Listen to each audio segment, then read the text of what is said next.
Olá, meus queridos, bom dia, ou boa tarde, boa noite, enfim, não sei qual horário vocês estão assistindo essa aula, mas eu quero que vocês saibam que é um prazer enorme estar novamente aqui com vocês, tendo esse privilégio de falar sobre literatura.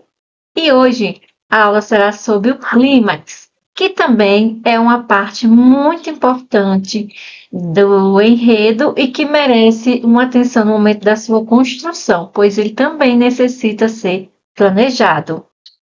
Então, para iniciarmos, eu trouxe uma frase do professor de Assis Brasil, que é a seguinte: ser ficcionista é exercer nossa humanidade. Ou seja, criar ficção é um ato de humanidade porque exige olhar para o mundo e para o ser humano diante de toda a sua complexidade, suas dores, seus desejos, suas esperanças, seus sonhos. Desse modo, o ficcionista, ele não apenas inventa histórias, ele revela verdades humanas através da imaginação. Agora temos aqui uma definição sobre o que é clímax e também para entendermos o porquê ele é tão importante na nossa história. O clímax de um romance é o instante em que a tensão chega ao máximo e a história alcança sua virada decisiva. É o momento em que o protagonista enfrenta seu maior desafio e as questões centrais da trama encontram suas respostas. Bem, esse desafio ele pode ser um confronto físico entre o protagonista e o antagonista. Pode ser também um confronto pessoal, e isso vai acontecer no plano psicológico. Pode ser a descoberta de um segredo. Enfim, isso vai ficar a critério de vocês, vai ficar a critério da imaginação de vocês e da escolha de como esse clímax vai acontecer. Eu trouxe também alguns passos, na verdade, quatro passos para vocês irem desenvolvendo essa parte da história. Irei usar como exemplo o romance Dom Casmurro, do Machado de Assis. Machado de Assis, um grande gênio, um grande escritor da nossa literatura, e que arrisco aqui a dizer a vocês que ele só não se tornou maior ainda e suas obras não foram traduzidas para mais países por ele ter sido negro. E Dom Casmurro eu também escolhi porque é um romance que eu acho que todo mundo aqui conhece ou já leu. Se não leu, indico que leia. É um livro pequeno que pode ser lido em menos de um mês, em algumas semanas. E também, quem não viu, se tiver a oportunidade de encontrar, acho que tem disponível no YouTube, se eu não me engano, a minissérie baseada nesse romance, né? A minissérie Capitu, que foi produzida e passada na Rede Globo no ano 2018. Eu também deixo essa sugestão, eu já assisti, e para mim é uma das produções televisivas que nos oferece uma boa visão sobre essa história tão famosa de Bentinho e Capitu. Porém, antes de entrar nos 4 passos para escrever um clímax, eu trouxe aqui essa imagem que está disponível num livro do professor de Assis Brasil, o livro Como Escrever Ficção, que eu deixei disponível lá no Drive do nosso curso de escrita criativa, mas quem não faz parte do curso, eu vou deixar linkado aqui abaixo na descrição. Então, aqui nessa figura, nós podemos perceber como é que a tensão vai acontecendo no decorrer do enredo. Então, o tempo, nós estamos vendo aqui que o tempo ele é linear. Aqui temos o começo do romance, né? E aqui, gradativamente, o conflito vai se agravando. Quando chega no miolo, ou seja, digamos assim, na metade da história do enredo, começa a grande tensão, né? Uma tensão maior que vai levar ao clímax, ao embate final, protagonista. Depois que esse embate acontece, nós vimos aqui uma baixa, ou seja, o esmaecimento do conflito. Vai acontecer uma baixa na tensão que houve, já aí vindo diretamente para o fim do romance. Que nesse caso o protagonista ele vai sair desse momento de tensão carregando uma lição, por exemplo, uma lição de vida, um aprendizado, ou então voltando para a sua terra como um herói. Isso também vai depender muito da imaginação de vocês. Próximo slide. Então, a primeira coisa que você deve fazer para construir o seu clímax é preparar o terreno, né? Então, você vai começar a escrever os seus conflitos crescentes, ou seja, aumente a tensão aos poucos, adicionando desafios progressivos ao protagonista. Você não pode, de maneira alguma, do nada, em um capítulo, jogar um momento de conflito, uma tensão muito grande, sem antes vir construindo ela de maneira progressiva, tá? E dando pequenas pistas e desafios para o protagonista para que, enfim, ele chegue lá no momento do clímax. Então, aqui tem pistas e presságios. Ó, pequenos elementos ao longo da narrativa devem indicar que algo grandioso está por vir. Agora eu vou mostrar como é que Machado de Assis fez isso em Dom Casmurro. Vou passar aqui para o outro slide. Então, conflitos crescentes, aumento gradual da tensão. Então, lá pelos primeiros capítulos, nós temos do capítulo 2 ao capítulo 8, promessa da mãe de Bentinho, Dona Glória. Qual é a promessa da mãe de Bentinho, né? Conflito inicial. Bentinho descobre que sua mãe prometerá que ele seria padre, o que o impede de casar com Capitu. Capitu era a vizinha de Bentinho, por qual ele acabou nutrindo uma paixão. Então, atenção. Desculpa, gente, meu cachorro tá latindo. Espero que ele não atrapalhe o entendimento dessa aula. Então, atenção. Surge o primeiro grande obstáculo ao desejo amoroso, o destino religioso imposto pela mãe. Então, no decorrer do romance, a paixão entre Bentinho e Capitu continua crescendo e Bentinho vai tentar, de alguma maneira, convencer a mãe que ele não deve ir para o seminário para poder viver essa paixão. Então, aqui nós temos do capítulo 10 ao 25, idílio e separação de Bentinho e Capitu, porque, infelizmente, Bentinho acaba indo para o seminário. Então, ó, temos aí um conflito emocional. O amor cresce, mas a ameaça do seminário paira sobre o casal. Tensão aumenta. Capitu começa a agir de modo mais astuto e determinado para evitar a separação. O leitor vê o embate entre amor e dever. Bentinho no seminário e a presença de Escobar. Quem lê o romance já sabe quem é o Escobar e o que ele vai causar aí, que ele vai ser parte essencial no clímax. Então, capítulos 26 a 36. Começa o conflito interno de Bentinho. Porque o clímax, ele vai acontecer aí de modo psicológico, principalmente de modo psicológico, né? Na mente de Bentinho. Então, conflito interno. Bentinho tenta aceitar a vida religiosa, mas continua obcecado por Capitu. Escobar surge como um novo elemento. Amigo leal, mas futuro rival. O triângulo começa a se formar de forma sutil. Então, observa só.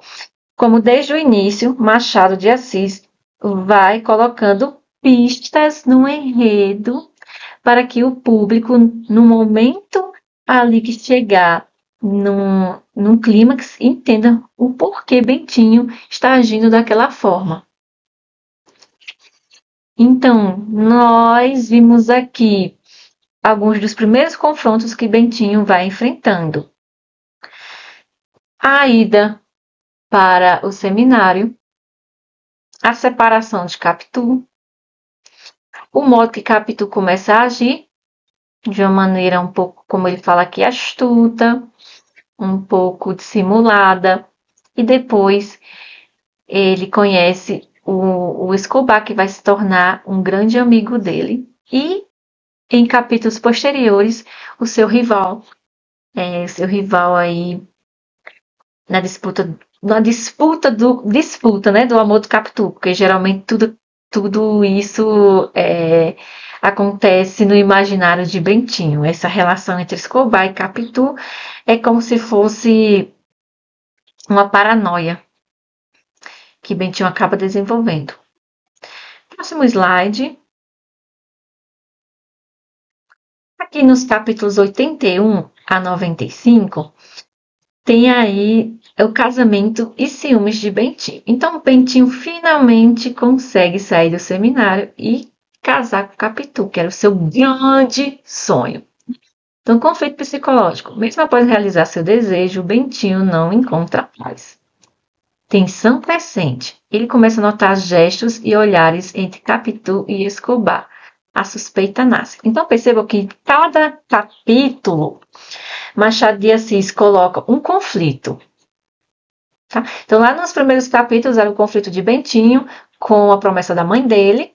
E aqui nós já, no capítulo 81 a 95, nós já vamos aí observar mais profundamente o conflito psicológico de Bentinho. E coloca também aí insere a tensão crescente, né? Então, lá nos capítulos, no capítulo 97, morte de Escobar e olhar de Capitu no velório. Aí como é que Capitu vai olhar para esse cadáver? Clímax da tensão. O famoso olhar de ressaca que Bentinho interpreta como prova de traição. E aí tem aquela famosa frase do romance que todo mundo conhece. Olhar de cigana, oblíquo e dissimulada. Esses olhos de ressaca, ele são uma metáfora, na verdade é uma metáfora que vai remeter aí a como o olhar de Capitu ele é hipnótico. Representa também aí a dualidade do ser de Capitu, que é uma mulher que é capaz de atrair e despertar desejo, mas que também é uma mulher que pode levar um homem ao abismo. E tem muito também do que vocês, não sei se vocês já perceberam, mas na literatura a mulher sempre é representada de duas formas. Ou é anjo, ou é demônio. Né? Então, a partir daqui, o conflito interno dele explode em paranoia e amargura. Então, vamos ver ainda mais o desenrolar dessa preparação para o clímax nesse próximo slide. E temos aqui mais pistas e presságios, algumas antecipações sutis do que está por vir na história. Então, lá no capítulo 1, explica-se o porquê, no prólogo e no capítulo 1, explica-se o porquê do nome Dom Casmurro. Então, presságio. Desde o início, o narrador se apresenta como fechado e ressentido. Isso antecipa a visão distorcida e ciumenta com que ele contará sua história. O olhar de Capitu, capítulo 15, olhos de ressaca. Pista simbólica. Machado descreve os olhos de Capitu como profundos e enigmáticos. Presságio. Já que o leitor percebe a ambiguidade da personagem, o olhar que atrai e ameaça, como eu expliquei anteriormente. Nas conversas de Capitu sobre mulheres dissimuladas no capítulo 18, tá?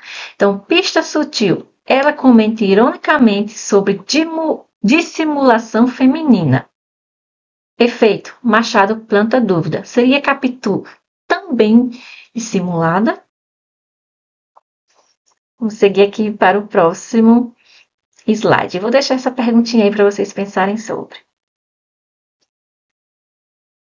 Temos também as comparações com personagens bíblicos e trágicas em diversos capítulos. Isso vai acontecer. Bentinho associa Capitu a Eva, Darira e Pandora.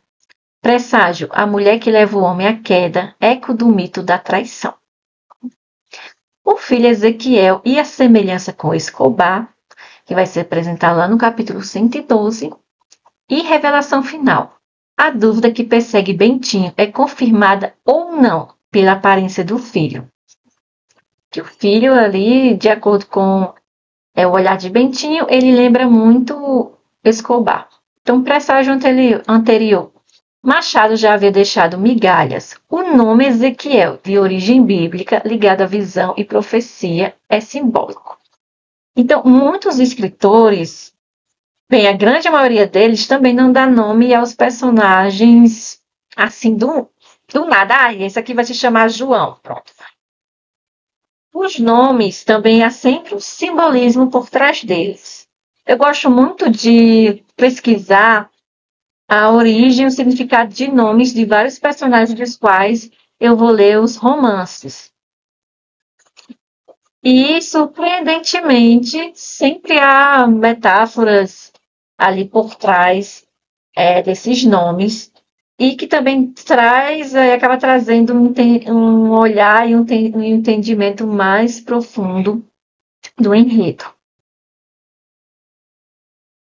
Vamos entender o segundo passo, então. Intensifique a tensão. O clímax deve ser um momento de alta tensão. Para alcançar isso, coloque tudo em risco. O protagonista deve enfrentar a possibilidade real de fracasso. Crie um impasse. O personagem precisa tomar uma decisão difícil, sem solução fácil. No caso de Bentinho, a decisão difícil que ele tem que tomar é acreditar na infidelidade de Capitu e dar um fim no casamento, ou então admitir que ele está louco e paranoico. Vamos ver aqui no próximo slide. E nós temos aqui a cena do velório de Escobar, lá no capítulo 97. Então, o que acontece? Durante o velório, Bentinho observa Capitu olhando o cadáver de Escobar com profunda emoção.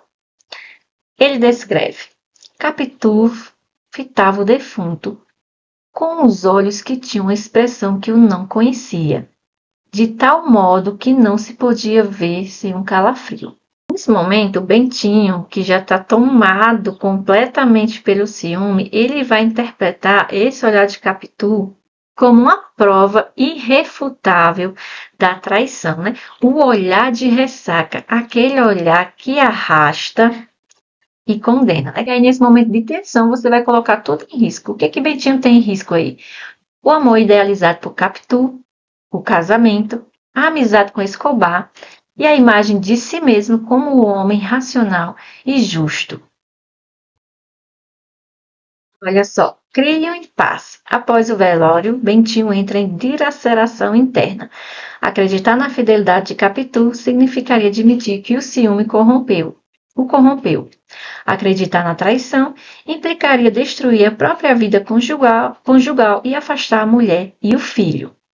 Nesse momento, nenhuma escolha de Bentinho é fácil, porque qualquer uma das duas vai levar à perda. Ou a perda do amor, ou a perda da razão. Próximo slide. E aqui nós temos um trecho. Me perdoe, esqueci de colocar o número da página. Se ela não foi culpada, então fui eu, o louco, o ciumento, o injusto, o cruel. Mas se foi culpada, fui o ludibriado, o escarnecido. E daí nós já temos o pontapé para o conflito final. E isso tudo vai resultar no clímax, né? No momento aí da grande decisão de Bentinho, no momento da sua grande tensão psicológica. Essa imagem aí eu peguei no Google Imagens e é da minissérie que eu falei para vocês, que passou na Rede Globo no ano de 2008. Então nós temos aí Bentinho e Capitu quando adolescentes. E vamos falar um pouco sobre o confronto final, que é quando Bentinho ele vai confrontar Capitu. Vamos seguir aqui. Olha, importante, vamos lembrar de uma coisa bem importante. O confronto final dentro da lógica machadiana, lembrando que em Dom Casmurro o embate não é físico, mas psicológico e moral, porque o verdadeiro campo de batalha é a mente de Bentinho. E, né, nós já vamos começar a perceber que o verdadeiro antagonista dessa história é o próprio Bentinho. Vamos a seguir. Passo 3. Confronto final. O protagonista e o antagonista devem ter um embate único e significativo, seja ele físico, emocional ou psicológico. Algumas abordagens incluem vitória heróica. O protagonista supera o desafio e sai triunfante. Vitória agridoce. O herói vence, mas paga um preço alto. Fracasso e aprendizado. O protagonista não alcança seu objetivo, mas cresce com a experiência. Seguindo aqui, o confronto final em Dom Casmurro. Cena-chave. Né? Bentinho confronta Capitu sobre a suposta traição e decide separar de si. Isso vai acontecer no capítulo 10 e capítulo 15, aí, né? Aproximadamente. Tipo de embate psicológico e emocional. Por isso que Bentinho é tanto protagonista como antagonista, né? Porque ele está lutando contra si mesmo. Temos aqui um trecho que eu novamente esqueci de colocar a página e peço perdão por isso. Capitu chorou, dissimulou, calou-se. Tudo nela me parecia fingimento. Ou seja, Capitu, ela é simplesmente o alvo de ciúmes do Bentinho. Só que o grande inimigo dele, o grande inimigo aí dessa história, é a mente dele.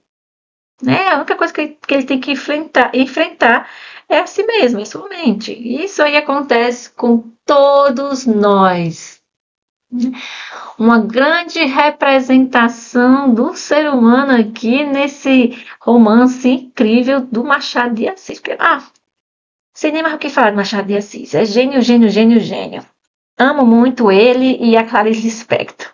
Apesar de que Machado de Assis também teve aí 2 momentos na sua escrita, né? Um momento que ele foi assim bem romântico, como vocês leem, por exemplo, eu li Helena, não sei se vocês já leram Helena, Machado de Assis, ele escreveu nesse primeiro momento na primeira fase da sua escrita, é uma fase bem mais romântica, algo que você lê e pensa, nossa, foi realmente Machado de Assis que escreveu isso? E depois tem essa segunda parte, né, que já é a escrita dele muito mais evoluída. Vamos seguir. Essa imagem aí também é da minissérie. E temos aí Bentinho, um momento aí de reflexão.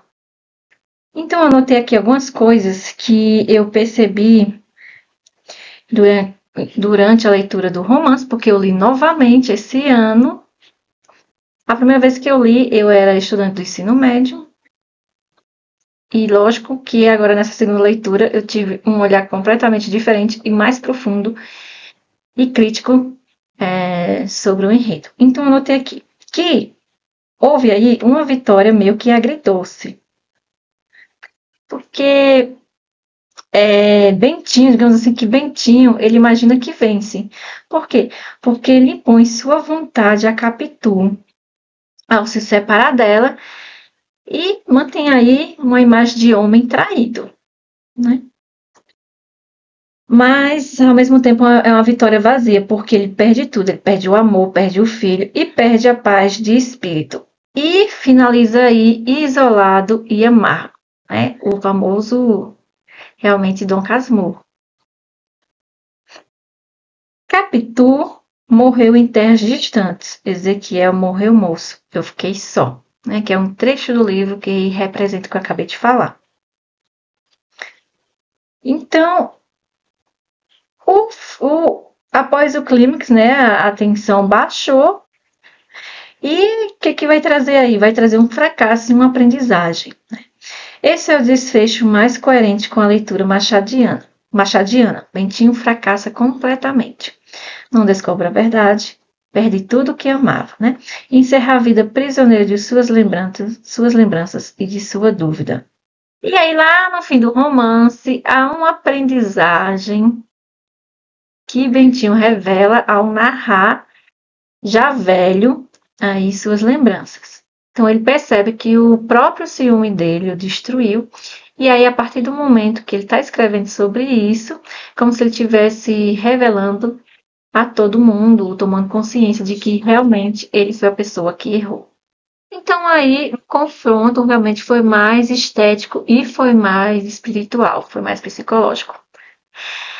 Se tiverem qualquer dúvida a respeito, podem deixar aí nos comentários ou falarem lá no grupo. Ou falarem comigo também no privado, que eu responderei com o maior prazer. Espero que tenham gostado da aula de hoje. Meu grande beijo e até a próxima!